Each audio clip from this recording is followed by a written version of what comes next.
Welcome to episode 4 of the Everyday Sens Podcast. I am Jack Richardson alongside Brennan Parks. And Brennan, once again, I keep saying this every episode. I got to stop saying it. We have a lot to dive into in the Senators' news cycle, especially, given the fact that this is the dog days of the offseason. I keep saying that, and there's still a ton to talk about with ownership, with, awards nominations, and with certain family members being in playoff races over others. And there's a lot to get into. So, Brennan, how are you doing today on, I guess this will be Friday, May 5th? Yeah, I'm doing well. I think the biggest thing to note is that new background you've got with the flag.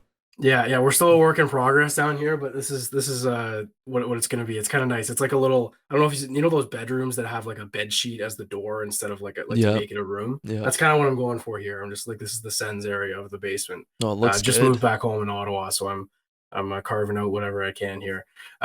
Yeah, so like I said, we got a ton to dive into, and the first thing, and this is on everyone's mind, and so yesterday Ian Mendez got a hold of Snoop Dogg, and the day before that, I believe on Wednesday or even maybe Tuesday, Ian Mendez over at the Athletic broke that Nico Sparks' group, which is looking to be the first black owner in the NHL, got a hold of a celebrity as part of their push to become that ownership group, and Snoop Dogg is the guy. And Ian was able to speak with him on Thursday, and there was a great article over the Athletic, and just very candid stuff from Snoop Dogg, which is kind of interesting. So it kind of begs the question, though, and it's crazy to even talk about this. Which A-list celebrity do you want to own the Ottawa Senators? Is it Snoop Dogg or is it Ryan Reynolds?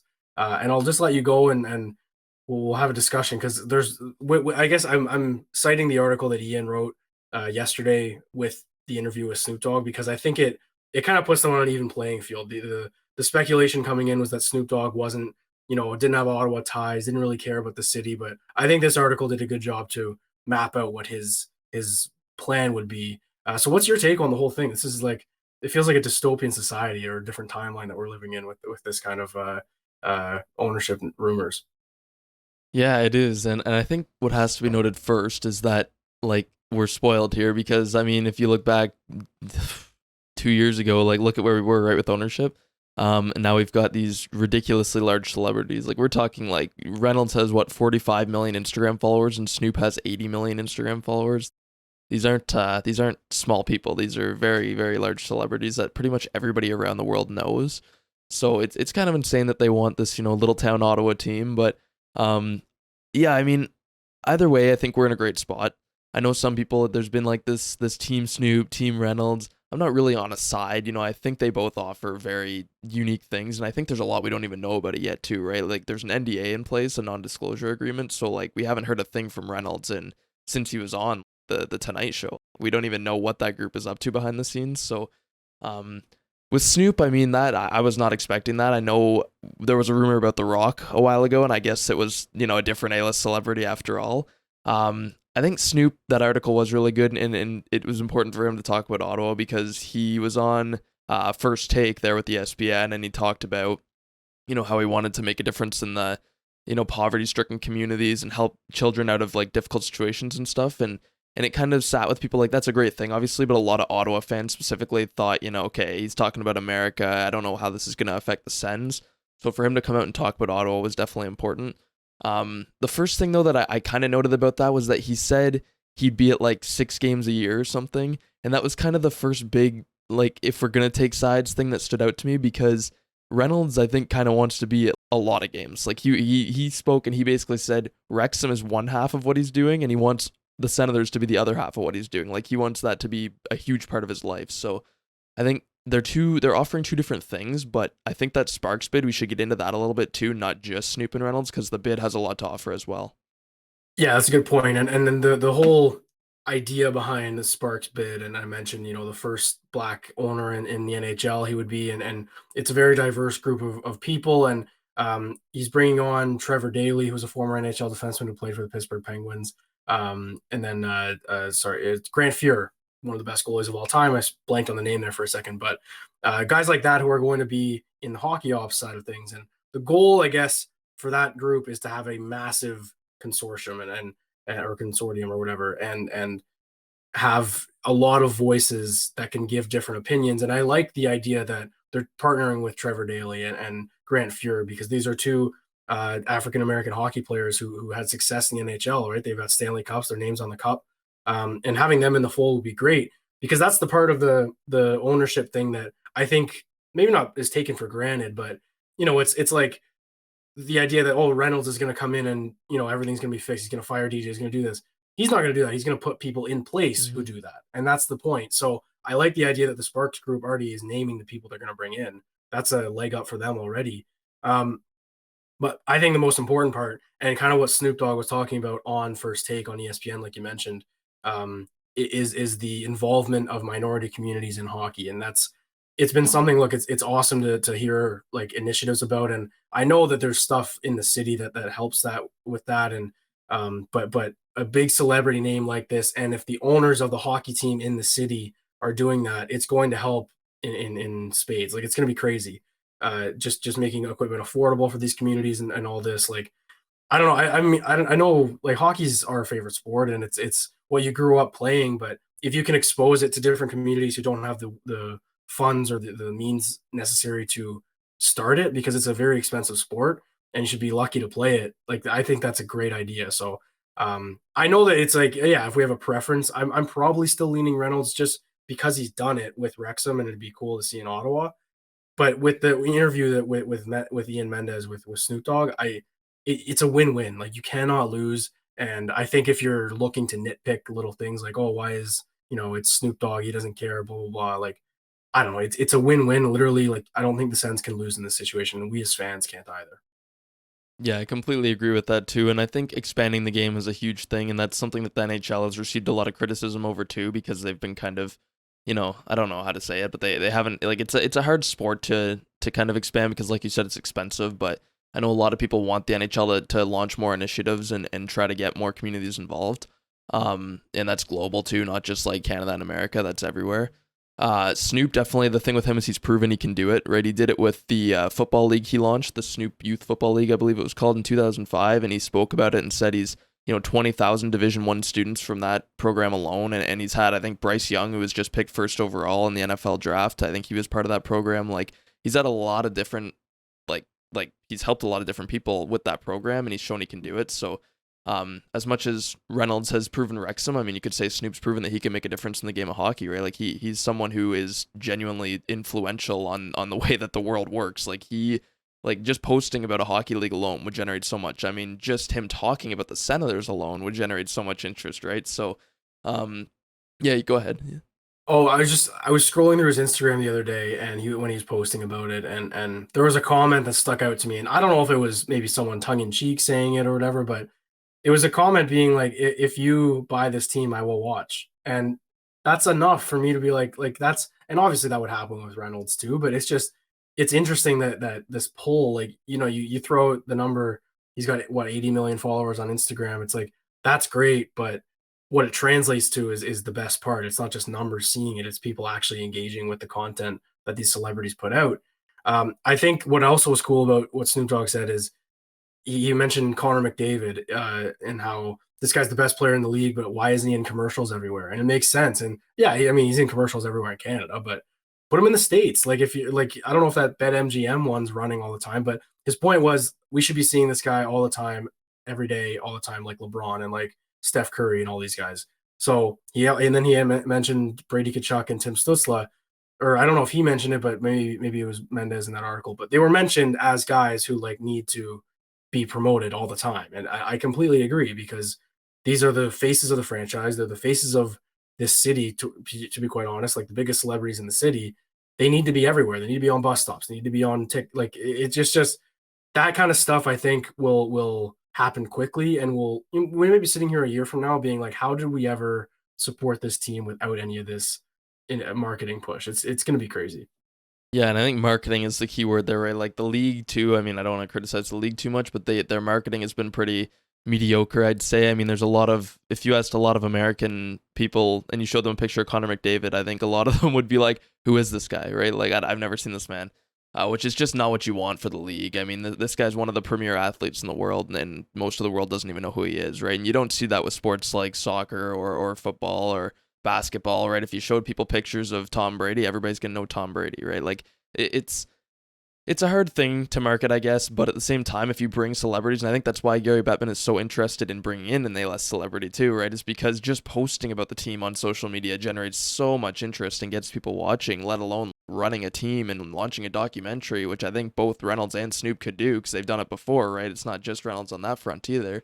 Yeah, I think marketing's pretty much the number one thing for the league and for the Sens. I mean, that the business is just going to go crazy if they did. I know Wrexham was worth 404% more 1 year after Reynolds took over, which is just ridiculous. And they gained like 300% on social media and with engagement and stuff. And it's just like this stuff will happen for the Sens and for the league too, right? And so it's important that one of those groups wins to me, I think, because I mean, as much as I respect the other groups as well, I think maybe you can get some sort of like investor partnership type thing, but I think one of those groups leading the way is the best thing for the Sens and for just the league in general, right? Would you agree on that? Oh, 100%. I think it's a no-brainer. The problem is, and what I was just going to say is it all boils down to money. And I think why Reynolds was so, grabbed the headlines last week, I guess, was because the billion-dollar bid, they stepped up. That's a price that they've now set that everyone else has to meet. And I know I guess it's up to the Melnick estate to pick, I guess who, but they're not going to pick someone who's 100 million off the Yeah. price. So the Nico Sparks bid, I mean, they've got a lot of investors, a lot of people. I'm sure they're getting close to that number, if anything. But it does appear to be a 2-horse race at this point. Again, all bids are due May 15th. That's 10 days from now. So we'll see how that goes. I don't know how long it'll take for us to hear after that, but Bruce Garriock was alluding to like early June as a timeline. So maybe it'll just take a couple weeks. But yeah, we'll move on from ownership now. We'll just talk about some on ice stuff.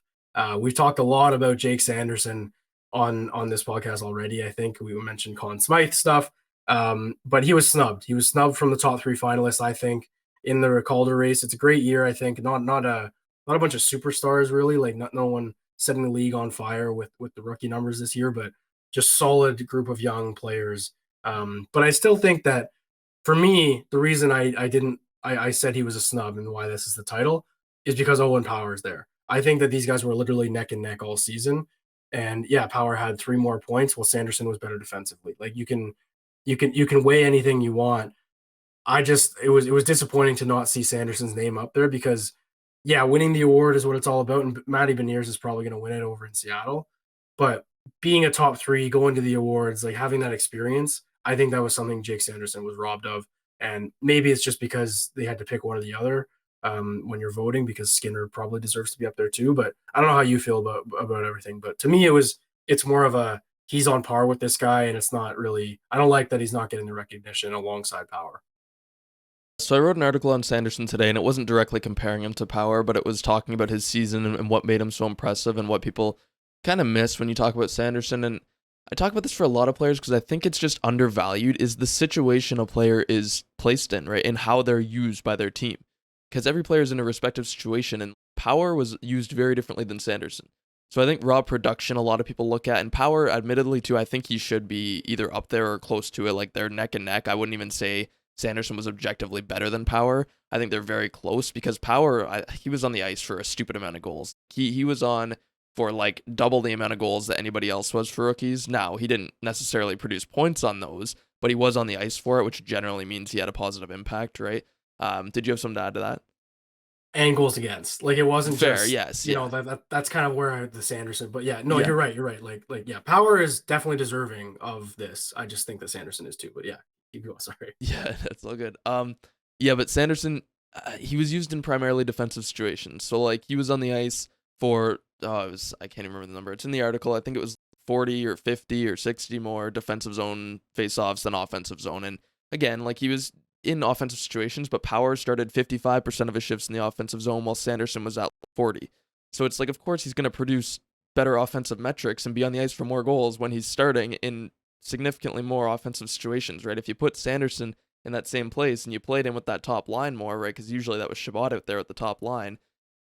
Like Sanderson would have produced a lot more points too. So I think you look at that, and then like you said, the goals against, and especially expected goals against, if you look at those numbers, Power was up around 3 expected goals against per 60 minutes, and Sanderson was like 2.7. So it is a drop off, and I think Sanderson too, he was in very difficult situations competition-wise. He faced some very premier players on a regular basis. and especially over the last 16 games when Shabbat was out, Sanderson stepped up as a number one defenseman, played 25-18 per game, and was facing the best players around the league, right? And he did that over an extended period of time and was really good. And he was also strapped to Travis Hamonic, who I like Hamonic, but he was not overly beneficial to Sanderson on the ice. So I think there's a lot to argue both ways. And just overall, I think it's important to note that they both had good seasons. Like, they were both among their team's best players. And I think Sanderson, you could argue he was Ottawa's best player too, even though Tim had such a ridiculous season. Exactly. And I think what's also important is considering, his situation, but who are they playing behind? Power was playing behind Rasmus Dahlin, who's a Norris candidate this year, right? Like, and, again, not going to harp on Shabbat, but he did not have a good season. So it was different because I think Sanderson stepped up and said, I'm the best defenseman on this team. Now, it's not fair to Owen Power to be like, yeah, you weren't the best defenseman on your team, so you shouldn't be considered. And obviously that's not the case. It's just, I think he made some good points about offensive and defensive zone starts. What I like most is that the Sens, I believe, finished 10th in the league on the PK, and Jake Sanderson, as a rookie, led the team in shorthanded ice time this season. That's not nothing. That's A, being trusted in those situations and being effective at it, and B, being disciplined enough to not take enough penalties. Because I don't know if, maybe Hamonic would have more shorthanded time, or Zub or something like that, but they took a lot of penalties. So Sanderson has to go out there, and he has to be the guy to kill the penalties. As a rookie, I think that's very impressive. It is, yeah, and on the penalty kill, I think special teams is something you have to talk about too, because Power, I think he averaged around a minute on the penalty kill per game. Sanderson was at 316. Only 4 rookies in the entire league averaged more than 2 minutes on the penalty kill per game. And the other 3, aside from Sanderson, were below 2 minutes and 10 seconds. Sanderson had a full minute more than any other rookie on the penalty kill. It's unreal. Like, that's unbelievable. And it's not just that he was doing it. They were top 10. Like, they were a good penalty killing team. Yeah. Like, that can't be scoffed at. I know we both put out tweets last night about, or I guess 2 nights ago now, that when the finalists were announced, and I said I challenge anyone to show me Owen Power being better than Jake Sanderson. And I got a bunch of charts thrown in my face, and they were all even strength, and that's fine. But the game isn't played all at 5-on-5. It's played shorthanded. It's played on the power play. And I think overall, there is a genuine argument overall that Sanderson had a better season than Power, but I'm not suggesting that it should be him there instead of Owen Power. They should both be finalists. And I mentioned to, I think it was some big Sabre. I can't remember their name. I'm blanking on it, but they were the only respectful Sabres fan I had in the mentions. And just pointed out Owen Power's offensive stats being better, and that's fine at even strength. And even though he only had 3 more points, like it's okay in 7 more games. But my point is, like, he mentioned, Sanderson should be up there too, and I don't even think he's going to be a top 5 finish in voting. Like, I don't think he will be. That'd be brutal. Just based on the lack of recognition. Like, I think he's going to be 7th or 8th or something like that. Like, I think he's going to be right next to Shane Pinto and Jack Quinn. Which is just ridiculous. I think he should absolutely be 4th. In the article, I talked a little bit about how the voting's somewhat, like, I don't agree with how they do the voting for really any position, because especially for defensemen, when they're evaluating defensemen, they put a lot of onus on points. Like, they really value points and production, but I don't know if the voters use metrics or defensive metrics at all, but I think how can a guy like Sanderson, who's like, could be a legitimate number 1 star defenseman, top Norris type guy, but probably won't get nominated for the Norris a lot of the time because he's not going to have like 80 points or whatever the stupid defenseman posts these days, What I'll say to that, though, is that for years and even now still, I'm like, Erik Karlsson should win the Norris hands down. And but he's so dynamic, though. Like, he drives play. It's not just points. Like, he's an elite, like, play driver, which is huge. Well, this season, and I'm sure you dove into it, like, and I'm talking about the charts that were thrown in my face when I asked for an argument about it, and everything was pretty tight, especially offensively, except for goals for per 60. Like, Powers was way higher than Sanderson's, but and you can maybe speak to this, because I'm not huge on analytics. I like using them every now and then, but I'm not a math guy. I don't really understand them. Is goals for per 60 not just like when the puck goes in the net and like how they produce? That's what I responded to, and they just kept replying. They kept thinking they got me. They're like, this guy's not even going to answer. You got it. I'm like, no, it's just not worth the time because you guys are not going to agree. So basically, goals for is just, like, that's why I said he was on the ice for a lot of goals. Like, the puck went in the net. It doesn't mean he necessarily contributed, but, I mean, it usually correlates to having a positive impact. Right. But the thing is, and I did talk about this in the article, Buffalo was at 5v5, ranked 4th in the league with their shooting percentage and with their goals for. They scored a lot of goals. They scored like 40 more goals than league average at 5v5, and Ottawa was under the league average, right? They struggled with finishing. Yep. Their shooting percentage was last, Ottawa, at 5v5. That's why, so I looked at goals for per 60, and I it's pointed not to a big thing, yeah. Like, Buffalo being one of the best offensive teams in the league at even strength, and Ottawa being one of the worst. And how is that Sanderson's fault? But because if Sanderson was on that team, though, or if Ottawa had like a top 10 shooting percentage, his goals for per 60 would have been right up there with Power's. That's what I mean. All of this to say he had 3 less points in 5 less games. I don't know. Like that to me, that's not that's why I said it was a marginal. Power was marginally better offensively, and then I think Sanderson better defensively. So anyway, doesn't matter. It's just frustrating because it always happens in Ottawa, and put maybe some the respect on that man's name. Exactly, that's all we want. Exactly. On the other side, though, a lot of Sens fans were quick to point this out, and I like it. We're very frugal over here in Ottawa. Is that someone called it the Calder tax? I don't want to see the Calder tax on his next contract, which I like that because it would certainly bump up the price if Sanderson even won the award. But again, Matty Beniers is probably going to take it home anyway, so this is all just for show. But it would have been nice. I don't think we've had a Senator at the awards since Mark Stone. Maybe I think in 2018 was he a Selke? No, I might be out. It might be Erik Karlsson in 2015 to be honest. Like. Or 2016 and 17 when he lost. Like it's been a while. It's been a while since we've had an Ottawa Senator be a finalist in Vegas. It comes back to just being Ottawa. Like it comes back to being that small market team. And it's unfortunate. I don't know. They've never gotten respect. Everybody knows this, right? Like Karlsson even probably should have won more than he did. He was, a generational defenseman in Ottawa, and he was snubbed a lot of times too, which is why we're so frustrated about Sanderson as well. Is like, can somebody just respect our defenseman, please? I know. But I don't know. I mean, I'm hoping that they kind of wake up and realize that Sanderson is this actual legitimate guy. It's not even a matter of, he's objectively better than Power. It's just that, like I said, we want to see respect for him. Like everybody's talking about Power. All of the analysts talk about Power, right? Everybody praises how good he was, but nobody's ever really mentioning Sanderson. And I don't know, to me, it's just, and I broke it down in the article again, go check that out, but there's facts. Like Sanderson was really, really good in his role, and it was a much more difficult situation than Power was in. So that's all I'm saying. It was, and we'll leave it at that because this is going to be a battle for years to come, hopefully, in same division, same age range. That's the other thing. People mentioning that Sanderson's older. He's 4 months older than Power. It's nothing. And Power played 9 games at the end of last season too, so he had a bit of a head start. But anyway, we digress. Okay, let's move on to kind of a fun little discussion because I think we've definitely talked about it before, and everyone's talking about it. But Matthew Kachuk is absolutely killing it over in Florida right now.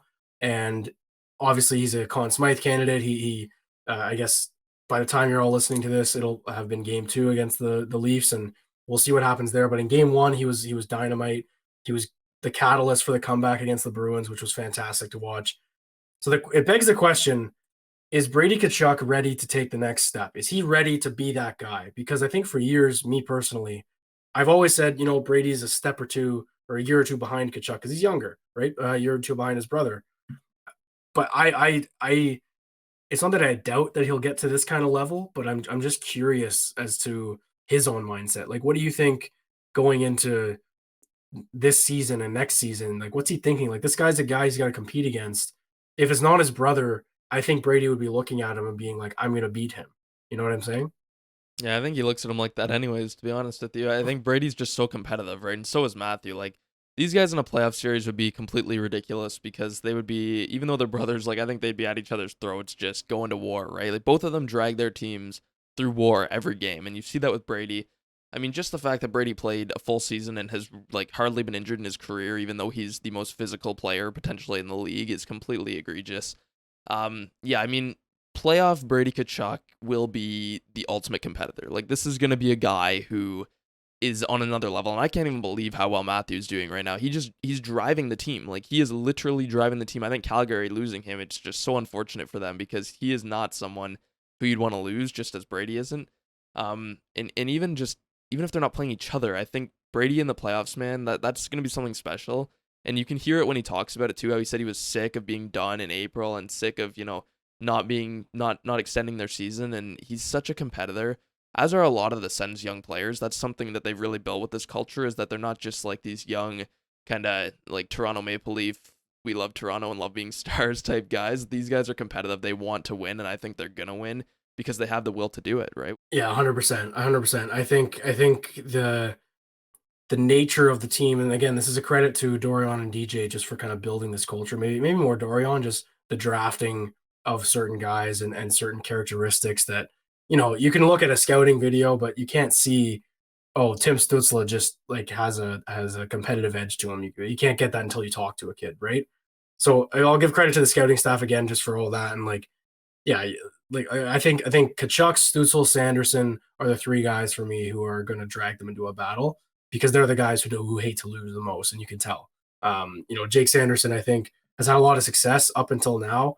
Like I think this was kind of a dud of a season in terms of the years at North Dakota. They were a bit of a wagon and US program and everything. So yeah, I completely agree. The C on the chest isn't just there for show. Like he's the captain, Brady Tkachuk, and there's a certain standard that I think he's going to hold the team to next year, especially because he admitted that this past season, they let the pressure get to them a little bit. He said so. I'm looking forward to a potential playoff run. Just I don't know, like it's just tough because I've been saying all along throughout the past month, I guess, since they've been out of the playoffs, being like the standard I'm holding them to is New Jersey, right? And it's tough because you need someone to fall off at the same time, but you also need to do it. Like they're not going to squeak in with 95 points in the top of the division. They need to be a 105-point team. So I guess like is Brady ready to take the next step? My it's not him getting 100 points. It's can he lead this team down the stretch? Because objectively looking at it, the Panthers and the Sens were tied on March 6th or something like that, and then they went in completely different directions. So that's Matthew taking his team to the playoffs, and I'm not blaming Brady for saying that they lost everything, but optics wise, that's how it's going to look until he gets to the playoffs. Would you agree with that? Yeah, for sure. I think too, like that's to be expected, right? I mean, Brady's younger than Matthew by a few years, and I think Florida in general too. I know they were tied with Ottawa, but Florida should be expected to kind of win that little playoff race there because they're a more veteran team. I mean, Ottawa's still so young compared to them. But yeah, I mean, Brady and Matthew, both of them, they come from Keith, right? They're a very, very competitive family. The entire family, even their sisters, like that. They just know, like, they want to win and they know how to win, and they're going to win. So I think Florida's like bound for a run here, which I can't even believe because when they were tied with Ottawa, they really didn't look that good. When Ottawa played them, they felt like a very beatable team, and now all of a sudden they've just shifted it into the next gear, right? And like you said, I think that's exactly what you want to see from Ottawa, especially even just next year, right? They get to the stretch and they're probably going to be competing for a spot. Maybe they're going to be racing with a team who's falling off, like a Tampa or something, and you want to see them overcome it, right? You don't want to see them take a step back because if they take another step back, that's just it's grounds for change because it can't keep happening. I think Brady is the one to really push them over the edge, and you can visibly see when Brady is on his game and energetic, and look no further than when he played Detroit and the Who Wants It thing was born.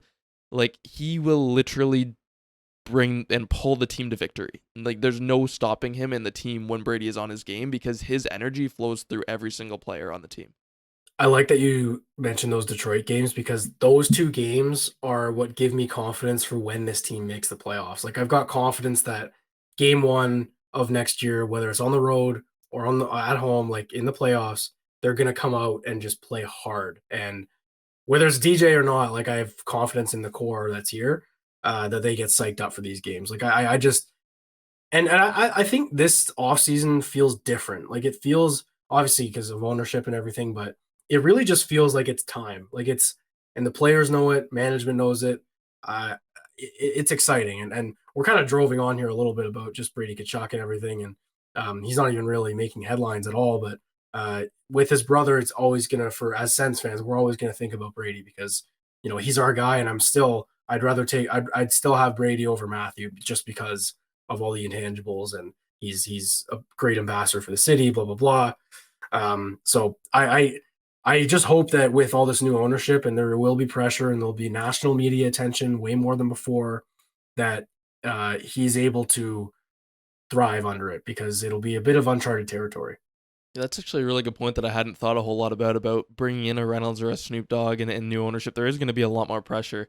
And it is a little worrisome because the team hasn't done great under pressure so far. I mean, being so young, they've kind of crumbled under under some playoff pressure alone, and now they're going to be facing, potentially a much wider range of media, right? They're going to be facing a lot more, not only fans, but just coverage overall. I think, especially in their first season under a Reynolds or a Snoop Dogg type thing, it's going to be a lot of national coverage. There's going to be a lot of press and people trying to get stories and covering the team. And you're going to see, especially if they do a documentary too, right? There's going to be a whole new kind of element to the team and to the locker room. So it's going to be an adjustment, but hopefully they can pull a Wrexham and like really improve and make this an exciting thing and not just crumble under the pressure. But I think bringing in whoever it might be as owners, it's going to build morale. It's going to make them feel different, right? It's going to just, you don't want to say anything bad about current ownership, but there was always a feeling, and with past players too, where they'd leave and they'd kind of, wouldn't talk badly about the team, but you could tell there were some kind of rough feelings, and it was rough around the edges, and you didn't want to get too much into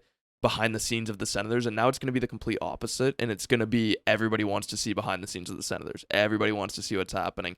And I mean, look no further than Ryan Reynolds with the Wrexham players and how close they are. And I know I was just reading just a little behind the scenes of that, and like the players said Reynolds would call them personally and ask just, randomly, and this is Ryan Reynolds, this is a huge deal, right? And he would call them on their cell and just be like, how's your family? How are you doing? And just talk to them on a personal level. And I don't know, having that connection with the guy off the ice, not just the players, but somebody off the ice, could be really, really special for this team and for the young players too. It could be, and yeah, you're right. I mean, for years too, it wasn't just being shy, or not shy, but like not talking about Ottawa in general. Just when you leave, just being like, yeah, I'm looking forward to this. Um, it was kind of, they had to kind of tiptoe around what they said about the late Eugene Melnick, because you never knew what was going to happen if you were outspoken. And I mean, that's the reason Daniel Alfredson isn't involved with the team right now, right? It's just because of all that. So, yeah, I'm very excited. I guess I'm just a little bit nervous that the pressure is going to crack everyone again. And maybe it's just a bit of PTSD, but you're right. They have not performed under pressure. I mentioned that Kachuk had mentioned about the pressure last fall, just with all the new additions and everything. And then they storm back, put themselves back in the race, and then they crumble again with injuries and everything. So um, we'll just see how it all shakes out. But Brennan, I think that's all we got for today. Thanks everyone for tuning in. This has been episode 4 of the Everyday Sens podcast. And if you're watching on YouTube, you can see my new background here. But if you aren't watching on YouTube, go ahead and do that so you can see the new background. It looks pretty good. So we'll see you guys next time, and thank you everyone for listening.